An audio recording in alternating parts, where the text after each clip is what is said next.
Hi there, Sandra here from Creating in Spain. I spent some time recently making some alcohol backgrounds, and so I needed to make a couple of cards at least using them. I now probably have about 50 or so alcohol backgrounds, and that'll last me for a very long time. So when I thought about using those, I then thought, well, how about I design some foliage or something? So yeah, I did, and I'll leave a link to the foliage file down below. If you have a cutting machine of any sort, it's in SVG format, so you're good to go. So these are the two cards that I have made using some of the foliage that I designed, not all of it.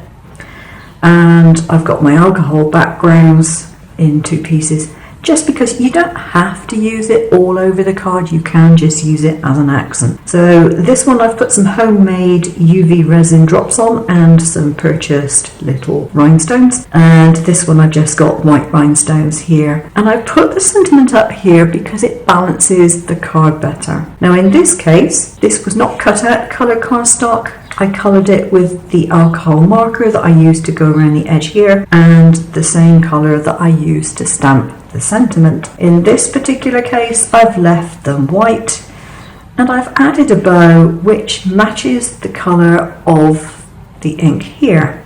Now you may be thinking, well, you were lucky having a ribbon of the same colour. I actually didn't. It was a pale blue, almost just silvery, transparent ribbon, and I used the blunt end of an alcohol marker to change the colour. That is really great if you want to put ribbon accents on your card. You don't need to buy lots of different colours of ribbon. You can use your alcohol markers to colour it. I actually made the ribbon bow up and then I coloured it afterwards, but you can colour the ribbon and then make the bow. The choice is yours. Just let it dry for a few minutes before you do anything with it, otherwise you might get alcohol ink somewhere where you don't want it.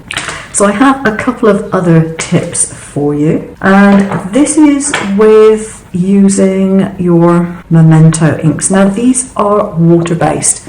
I have some which I've had for about 8 years, I think, and some of them are drying out. I don't use them an awful lot. I use them a little bit, but not a heck of a lot. They do eventually dry out, and I didn't want to buy any more because the ink pads themselves are in perfectly good condition. Most of them are anyway. If you want to refresh this, you need to bear in mind you need to refresh it with a water-based ink, and most people don't think of it, but children's markers, the chunky ones, are ideal for this. Or if you've got a set, I've got a set that I bought in Aldi for about 15 euros, I think it was.